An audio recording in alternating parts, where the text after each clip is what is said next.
Hey y'all! Today we're diving into the latest court hearing in the state of Arizona versus Lori Vallow. And let me tell you, this one was a hot mess. We had debates over cameras in the courtroom, a judge who might not even be on the case much longer, and of course, Lori trying to throw yet another wrench in the system.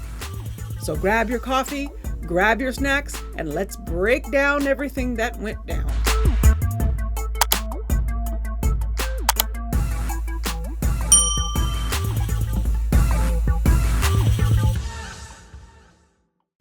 First off, court TV and other media outlets are fighting over how many cameras should be allowed in the courtroom. The judge wasn't having any of it and ruled for just one pool camera, which honestly is probably the best option to keep this from turning into a reality TV show. Court TV also wanted to live stream the trial, and the judge agreed, but with a delay. They're trying to make sure no juror or witness is accidentally exposed. Fair enough. But here's where it gets interesting. Lori's defense immediately objected. They cited past cases arguing that media coverage could bias the jury. Now, while that's a valid concern in some cases, let's be real. This is Lori freaking Vallow. If you haven't heard about her at this point, you're probably living under a rock. So, denied. Cameras are in, but with restrictions. Now, let's talk about jury selection, because this was an absolute mess. The court is aiming to start jury selection on March 31st, and the trial itself is expected to last 6 weeks. The judge originally planned to screen 200 jurors at a time, with an e-questionnaire going out in late March. But then, plot twist, the defense starts complaining about timing, and suddenly, we're talking about pushing the second trial out past May 11th. And here's where the judge drops a bombshell. He's rotating out of the case in June, meaning if this drags on, Lori could get a whole new judge mid-trial. Y'all, the drama. Lori's team then tried two big legal moves, blocking certain witness statements from being used and demanding additional discovery materials.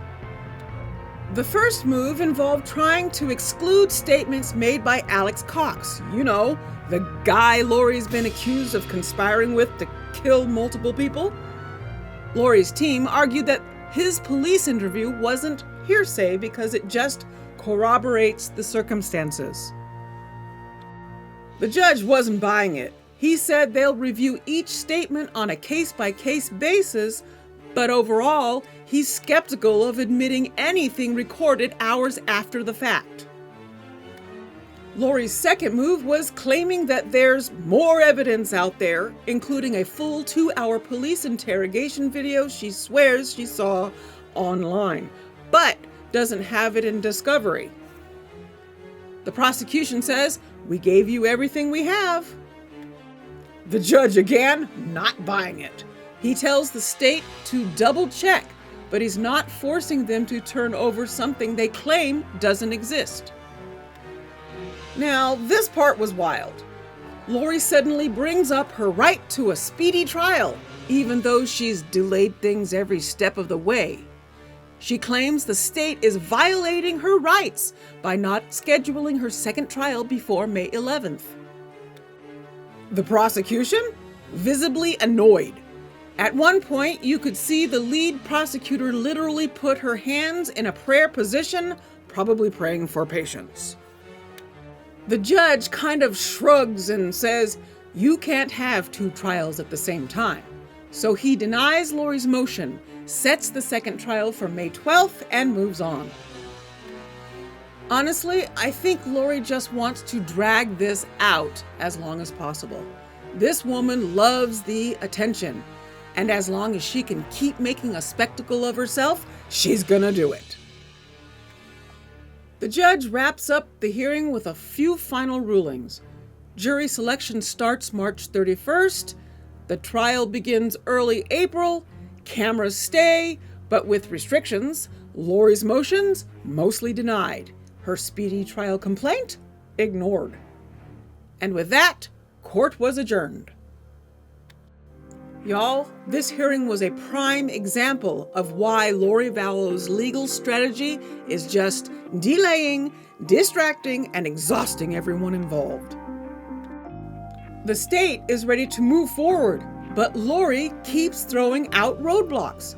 Meanwhile, the judge is trying to keep things on track, but with him rotating out soon, this could get even messier.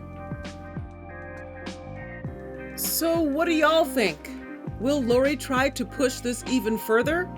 Will she finally run out of legal tricks? And how do you feel about cameras being allowed in court? Let me know in the comments. If you enjoyed this breakdown, hit that like button, subscribe if you haven't already, and turn on notifications so you don't miss any updates. And if you're as obsessed with this case as I am, stay tuned because I'll be covering every step of the trial. Until next time, stay safe, stay curious, and I'll see you in the next one.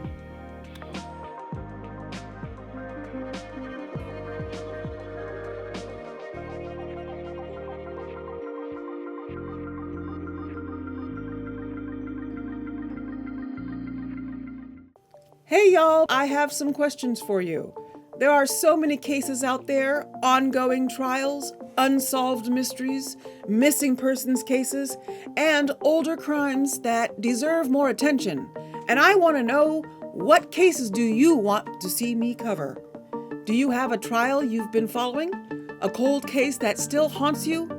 A missing persons case that needs more eyes on it? Maybe a true crime news story that hasn't gotten enough coverage? Let me know in the comments. I always try to bring y'all the best research and analysis, but I also love hearing what you are interested in. So drop your suggestions below and let's dig into these cases together. I can't wait to hear from y'all. And now, back to the video. I'm very curious to hear your responses. Let me know in the comments below. I look forward to bringing you more in the near future. Keep a lookout for my next case. Thank you to my producer Suzuki for all her hard work gathering case info.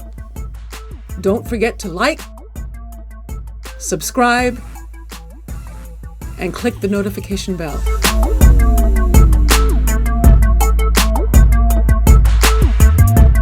Bye y'all.